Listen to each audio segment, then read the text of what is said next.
Olá, sexto ano, tudo bem com vocês? Vamos lá para mais uma aula de produção textual. Estamos iniciando o nosso terceiro bimestre. Vamos ver aqui matéria nova, tá? Prestem bastante atenção para vocês aprenderem direitinho, tá ok? E depois arrasarem nas avaliações. Vamos lá. Bom, na página 8 do livro de vocês diz assim: romance infanto-juvenil, permitindo reflexões apaixonantes. Discutindo o assunto, ó, tem uma imagem bonita aí, ó, e depois está escrito assim, ó, discutindo o assunto. Observe a imagem anterior e discuta as questões a seguir com os colegas e com o professor. No caso, vocês podem dar a opinião de vocês no meu privado ou comentar com alguém que está aí na sua casa, porque não tem como comentar com os colegas assim no momento, né? Então vamos lá. Ao observar essa imagem aí do livro, qual é o primeiro sentimento que vem à sua mente? Vou mostrar de novo a imagem para vocês.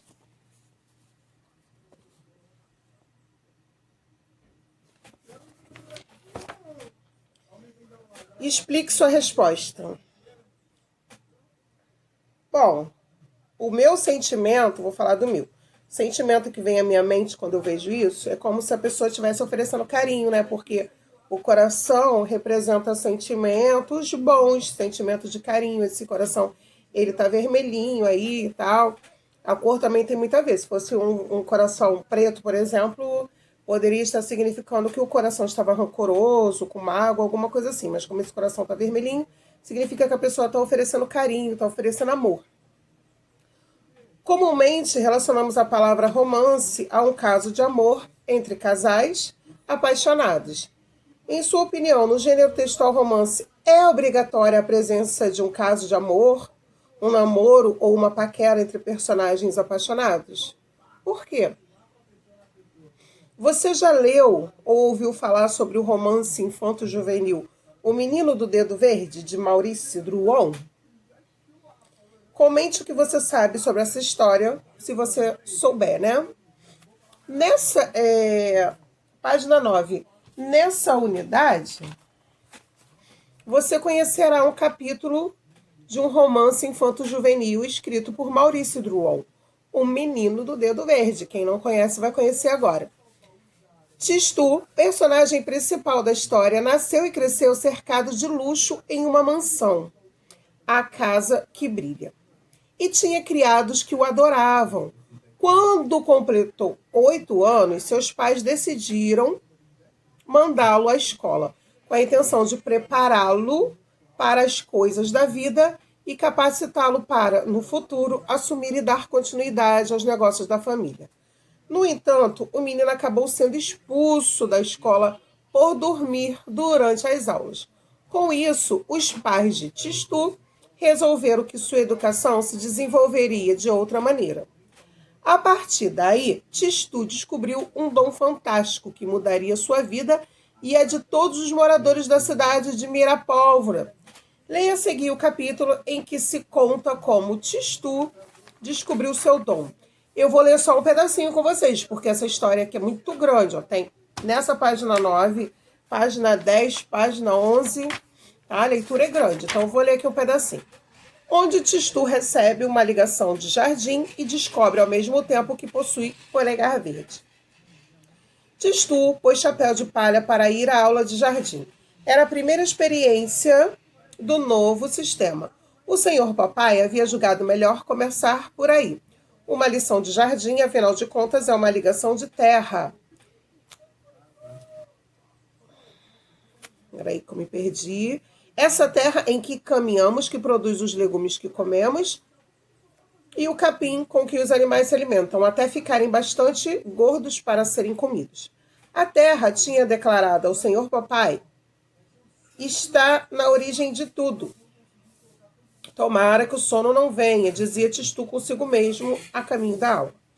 O jardineiro Bigode, prevenido pelo senhor papai, já esperava o aluno na estufa. O jardineiro Bigode era um velho macambúzio. Tem aí o significado aqui embaixo no livro, tá? Macambúzio significa aquele que se mostra carrancudo, melancólico, mal-humorado. Então, o jardineiro Bigode era um velho macambúzio, de pouca conversa e não lá muito amável. Uma extraordinária floresta cor de neve brotava-lhe entre o nariz e a boca. Como descrever os bigodes de Bigode? Uma das maravilhas da natureza. Nos dias de vento, quando o jardineiro passava de pá ao ombro, era um verdadeiro espetáculo. Pareciam duas chamas que lhes saíam do nariz para queimar-lhes as orelhas. Tistu bem que gostava do velho jardineiro, mas tinha um pouco de medo. Bom dia, senhor Bigode, disse Tistu, tirando o chapéu. Ah, você já chegou? Vamos ver do que é capaz. Está vendo esse monte de terra e esses vasos? Você vai encher os vasos de terra e enfiar o polegar bem no meio para fazer um buraco. Depois ponha tudo em fila ao longo do muro. Então a gente coloca nos buracos as sementes que quiser. Bom, o restante vocês vão ler, tá? Essa história, descobrir por que esse menino tinha o dedo verde. E vocês vão responder para mim, tá? A página 12, 13 e 14. Depois eu vou mostrar ali que eu anotei. Só que agora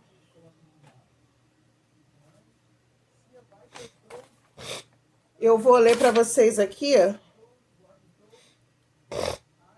na página 15, tá? Que diz assim: o trecho do livro O Menino Verde que lemos apresenta bastante trechos construídos com diálogos. Observe como esses diálogos foram organizados. Eu estou na página 15, hein? Na primeira ocorrência de diálogo, primeiramente aparece a fala do narrador e depois a do personagem. Veja, o narrador anuncia a fala do personagem empregando o verbo gritou. Em seguida, virou-se para Tistu e gritou-lhe de longe. Na segunda ocorrência de diálogo, aparece primeiramente a fala do personagem e depois a do narrador. Observe. Bom, vamos ver, resmungou o jardineiro. Na terceira ocorrência, a fala do narrador aparece no meio da fala do personagem. Meu filho, disse, enfim, após moldura reflexão. Como você pode observar, há diferentes formas de organizar as falas dos personagens. Em todas elas, há a presença de um verbo que mostra ao leitor exatamente como o personagem produziu sua fala. Esses verbos se chamam verbos de elocução. Verbos de locução são aqueles usados para indicar o modo como os personagens se expressam, como falar, perguntar, exclamar e etc. Observe outros verbos de locução retirados do texto. Verde, exclamou, que está em negrito, Tistu muito espantado. Ah, é uma qualidade maravilhosa, respondeu o jardineiro. Aí a número 2 diz: com os colegas ou com o professor, crie uma lista de verbos de locução. Bom, eu separei aqui